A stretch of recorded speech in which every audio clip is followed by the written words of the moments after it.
Hello mga kakintab! Kumusta na kayo? Ayan, nagdadamo ako ngayon. Kukuha ako ng mga damo para ipakain ko sa aking manok na mga alaga doon. Natural feed lang kasi ang pinapakain ko at itong klasing damo ay gustong gusto nila. So kaya ayan, papakita ko lang sa inyo kung ano ang mga ginagawa ko sa bukid. At nagpapakain din ako ng manok. Kinukuha ko yung um, mga damo na ganito kasi gustong gusto nila ito. Ayan, klase na yan. So, nagdadamo na ako dito. Parang nasa ano talaga, no? Ayan.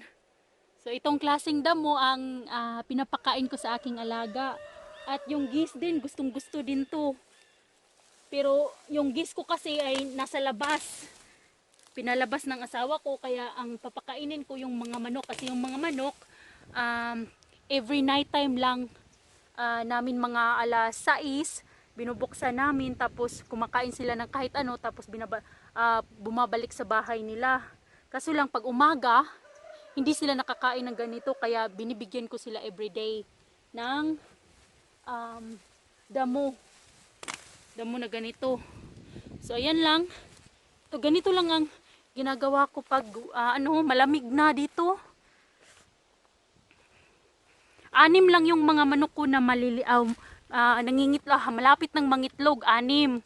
Tapos meron akong 21 na mga baby chick. Ngayon ay medyo malalaki na sila at merong 2 rooster at 2 geese.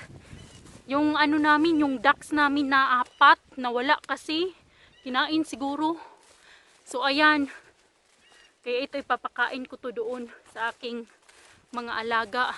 Marami pa naman dito, kaso lang medyo patay na, hindi ganong green talaga. Dito pa, meron pa. Ayan, oh.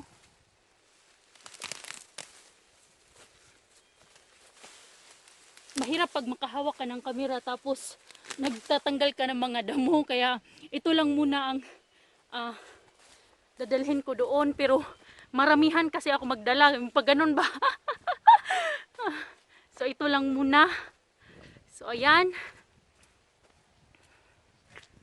bibigay ko sa aking geese. Geese sa aking manok. Ay, ako, ikaw! He's trying to fix again? Okay.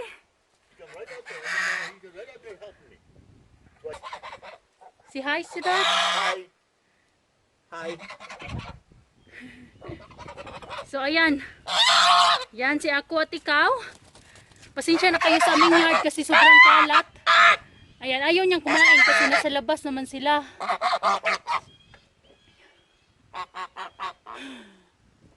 Where you going now? Oops, oops, no, don't hurt the cat. No, no.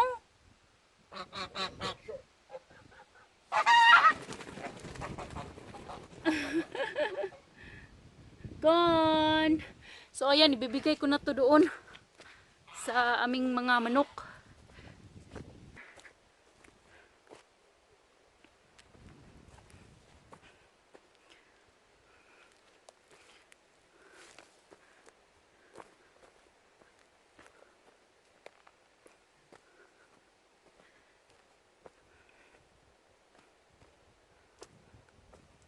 So ito yung mga manok ko.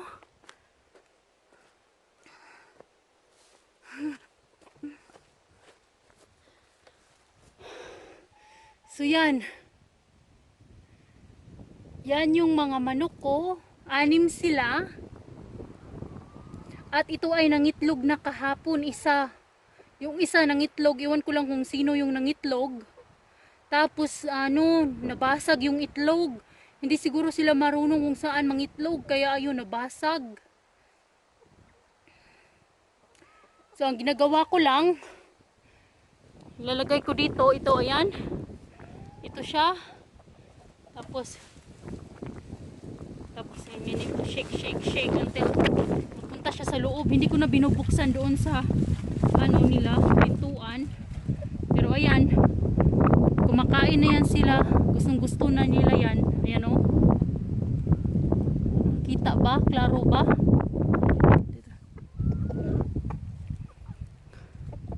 Yan, gustong gusto nilang kumain ng ganyan na ano, marami pa silang pagkain, pero kailangan ko silang bigyan ng mga damo-damo kasi natural feed lang ang pinapakain ko. At dito sila natutulog, pero itatransfer namin yan doon sa may red na ano, klaro ba kung saan? Sa may red na yan, diyan namin siya ililipat this winter para insulated. Wala pa naman siguro. Meron silang heat lamp dito. So ayan lang yung bahay nila.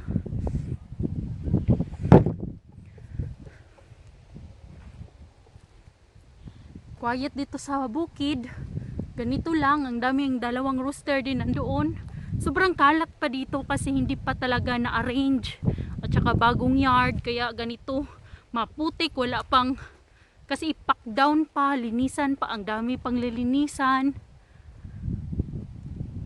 So ayan lang. Yan lang ang buhay ko dito sa bukid. Malayo yung ano namin, manukan. Medyo malayo siya kasi ayaw ko yung amoy. Kahit na ano, organic, meron pa ring amoy ang manok. Kaya nilagay ko doon malayo-layo kunti.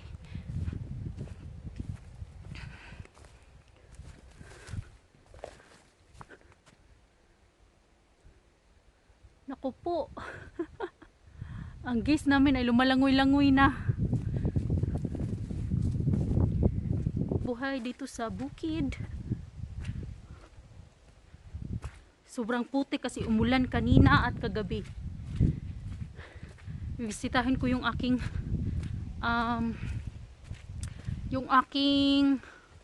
manok na mga maliliit. Tingnan ko kung meron pa silang mga pagkain doon kasi nilagay ko sila sa cabin muna kasi malamig na at hindi pa tapos naming gawin ang aming tawag niyan, yung bahay ng aming manok. Kasi first time naming mag-alaga ng manok na para ano talaga yung hindi na, I'm hoping na hindi na kami babalik pa doon sa kanang Nay City kasi 6 months, so mabuti nang dito na kami mag-settle down sa bukid, mas relaxing. Ayan, parang ano na yung tunaan ba? So, lapok kaadyo. Susoy. Yan o, kailangan pang ipack down tapos lagyan ng graba kasi fresh yard talaga. Ipapakita ko sa inyo yung ano, yung aming gagawing bahay para sa manok this coming winter.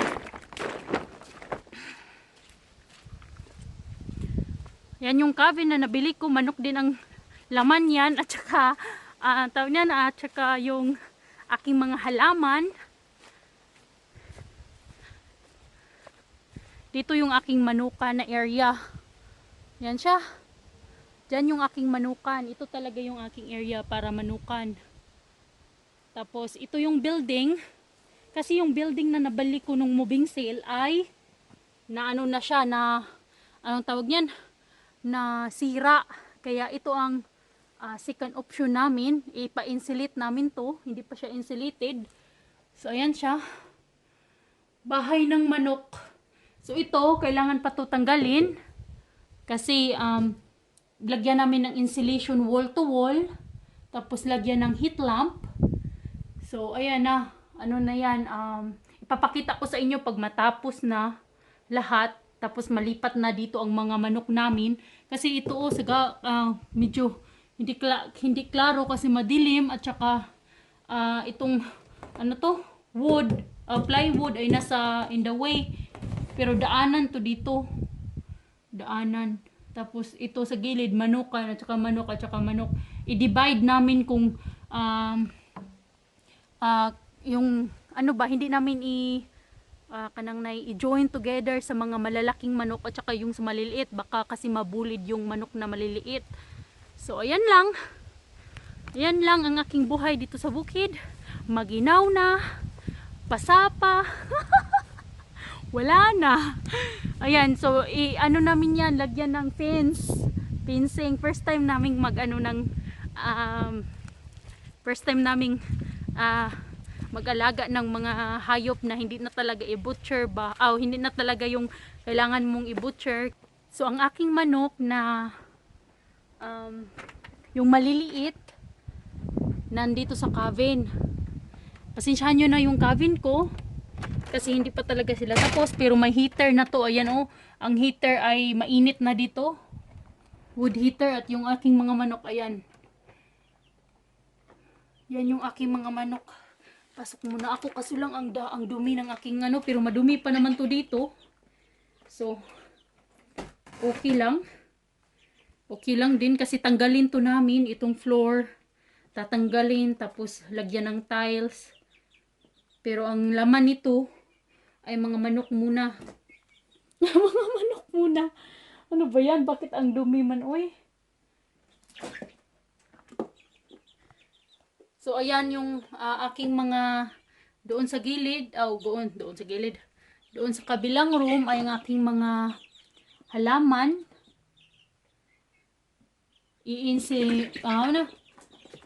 Lagyan namin ng wall kasi hindi pa tapos. Tapos ito yung mga manok namin para hindi sila lamigin. Tapos yung heater nakago lang. So ayan lang. Ito lang ang aking parating buhay-buhay dito sa farm, which is ang ganda ng buhay. Yung wala gaanong iniisip. So ayan lang ang aking buhay-buhay. Wala nang laman ang aming greenhouse kasi nilipat ko na lahat. Kung napapansin nyo, taran! Wala nang laman. Yung patay na yung mga nandiyan. Wala na akong potato ko ay nandoon sa mga 5-gallon pail. Lagay namin yan sa root cellar. At ito na yung natira sa aking garden. Kunti na lang. Yung carrots ko, kukuha ako ngayon. Kasi magagawa ako ng carrot bread. Kasi naubos na naman yung aking carrot bread. Gustong gusto kasi ng mga anak ko. Pero ito pa rin ang aking carrots as usual.